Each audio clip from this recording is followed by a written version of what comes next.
Hello, my name is Maximilian Rizzi, and I'm doing my project on Gilbert Arenas and the incident on where he chose to bring firearms into the Wizards locker room. A little introduction on me. I went to Stockton University for my undergrad and graduated in 2016. I've been a lifelong Wizards fan ever since the Michael Jordan era. I worked in extreme sports for the past 5 years in the skydiving industry, but now I'm pursuing my dream to work in basketball in either the NBA or WNBA. So, who is Gilbert Arenas? He was raised by his father, Gilbert Sr., who took sole custody of him just before his third birthday. He moved them to California. They were homeless at first and had to sleep under their car. Gilbert would play basketball at the YMCA. An employee there that loved basketball noticed him, and it ended up landing his dad a job, which got them out of homelessness. Gilbert says his dad is his inspiration, best friend, and thankful that he showed him what hard work is. Some of Gilbert's accomplishments, as a freshman in Arizona, he made the starting lineup. He left college after 2 years and was picked 31st overall in the NBA draft by the Warriors. He was named the league's most improved player in his second year, and then he signed with the Washington Wizards for $65 million in 2003. He led the Wizards to their first playoff series victory in 2005, and he was the first player drafted in 2001 to make the All-Star team. Gilbert Arenas has a bit of an interesting personality. His peers say that he's unconventional or unorthodox. He usually never answers questions about his personal life. He had really strange habits, such as playing video games at half times of NBA games. He says he only sleeps 3 hours a day and works out for about 8 hours a day, every single day. And the former president of the Wizards, Ernie Grunfeld, described him as considerate and caring. Also, his former teammate Larry Hughes described him as different. The ethical dilemma. This ethical dilemma starts on a plane ride and a card game. Two of Arenas' teammates were playing cards, and Arenas decided to join because he noticed one of his teammates, Javaris Crittenton, was getting a little bit angry about losing, and Arenas instigated this. This ensued an argument, which included the topic of firearms. 2 days later, Arenas brought 4 unloaded guns into the Wizards locker room, which he claimed he did as a joke. He then presented them to Crittenton. Crittenton pulled out his own loaded gun and pointed it at Arenas. The rest of the team ran and left out of fear.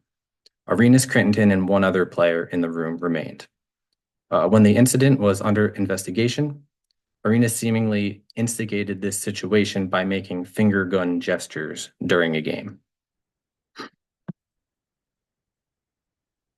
So Caron Butler was the other player in the locker room with Crittenton and Arenas.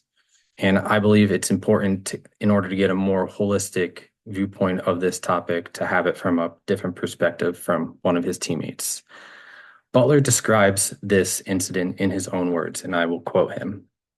"When I entered the locker room, I thought I had somehow been transported back to my days on the streets of Racine, where he grew up, which was an underprivileged neighborhood. Gilbert was standing in front of his 2 locker stalls, ones previously used by Michael Jordan, with 4 guns on display. Javaris was standing in front of his own stall, his back to Gilbert. Javaris pulled out his own gun, already loaded, cocked it, and pointed it at Gilbert. Other players looked at each other and then ran. And then the last man locked the door behind him. I talked calmly to Javaris, reminding him that his entire career, not to mention his life, would be over if he flicked that trigger finger. I looked back at Gilbert. He was silent as he removed himself from the scene. Javaris slowly lowered the gun." The result of this dispute, which was over $1,100 and a card game, Arenas lost $7.5 million in salary, $40 million in with a contract with Adidas. He was suspended for the remainder of the season. He pled guilty to misdemeanor weapons charges as part of his plea agreement. He had to spend 30 days in a halfway house, 400 hours of community service, a $5,000 fine, and was eventually traded to the Orlando Magic. Crittenton, on the other hand, lost about $670,000 in salary. He never played in the NBA again. And then later on in 2015, he pled guilty to voluntary manslaughter and is now serving a 23-year prison sentence. So some of the stakeholders involved during this incident, teammates ran in fear for their life. Their feeling of safety in the locker room was most likely shattered. Arenas lost millions of dollars.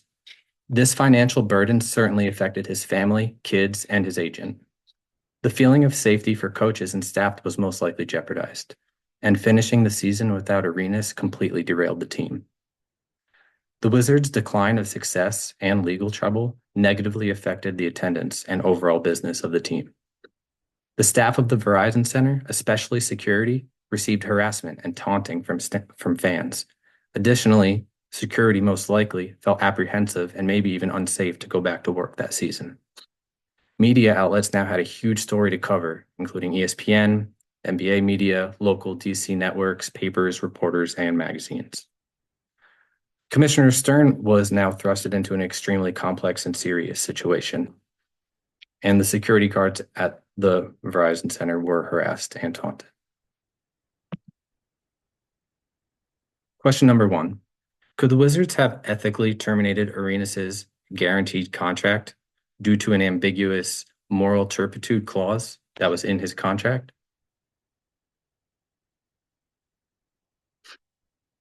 For that, we have to define moral turpitude. It's defined as depraved, corrupt, or dishonest. This includes crimes such as writing a bad check or possessing stolen mail. Those are considered to be moral turpitude. In the terms of the National Basketball Players Association, it does not have to be a criminal act. There was a termination section of Arenas' contract, which is what mentioned moral turpitude. It said he must conform his personal conduct to standards of good citizenship, good moral character, which is defined here to mean not engaging acts of moral turpitude. If the Wizards successfully terminated his contract, they would have gained significant financial relief. Now, overall, their decision on this, I think, was influenced by a prior situation with a player named Latrell Sprewell, who strangled his coach, and then the Warriors, his team, attempted to terminate his contract on that same clause, the moral turpitude. But ultimately, the National Basketball Players Association was able to appeal that. Question number 2, was Gilbert Arenas' suspension sufficient? Ultimately, he was suspended 50 games, which was the remainder of the season. To contrast this, just a couple years ago, the Celtics coach Ime Udoka was suspended the entire season, 82 games, for a consensual and improper relationship with a coworker. Although Gilbert's career was not very successful after this incident, I still feel it would be ethical and fair if he were no longer allowed to play another NBA game. Ultimately, he brought a gun into work and used it to intimidate a coworker. Additionally, he lied to authorities, downplaying the incident as a joke. If the average employee committed this act at any other job, they most certainly would be permanently terminated, no rehire, and most likely jail time. Arenas was able to utilize his leverage as a high-performing athlete with an extremely lucrative contract. The Wizards had the opportunity to sternly abide by their proper ethical properties or practices. They could have been viewed as an organization where the safety of their players, staff, and fans was top priority. Instead, I believe their decision-making was out of amoral values, such as money, revenue, and fame, which was Arenas' popularity. I believe Arenas was not banned permanently because he attracted so much attention to the NBA. Fans love to root against their least favorite team almost as much as they do cheering for their own team. And at this time, Arenas was kind of considered a villain. I believe Stern and the NBA realized this, and their decision-making reflected it. Now, what can be done to implement to prevent some subsequent gun violations? The fact that not one but two Wizards players successfully brought firearms into the locker room poses a major security concern. Players should be obligated to pass the same security screenings as any other employee or fan that enters the arena. Security must be reworked to ensure players and employees are upholding their ethical duty to act in a safe manner. Additional security measures clearly must be made to ensure no situation such as this repeats itself. Going forward, the sports management practitioners should be much less lenient on the offenses involving guns. This is because the subject of possessing firearms has not disappeared in the NBA since Arenas, which makes me feel as if this issue was not taken seriously enough the first time. For example, just last year, Ja Morant of the Memphis Grizzlies was suspended for the remainder of the season after flashing a gun on his Instagram live feed, not once but twice. This is something the NBA is still dealing with, which is why additional action is required. Lastly, the NBA must increase their clarity on exactly what the players can and cannot do in terms of firearms. Once that is established, I feel as if the issue will never truly be concluded until a permanent ban from the NBA is imposed for breaking these rules regarding firearms. And here are my sources, and thank you so much for listening.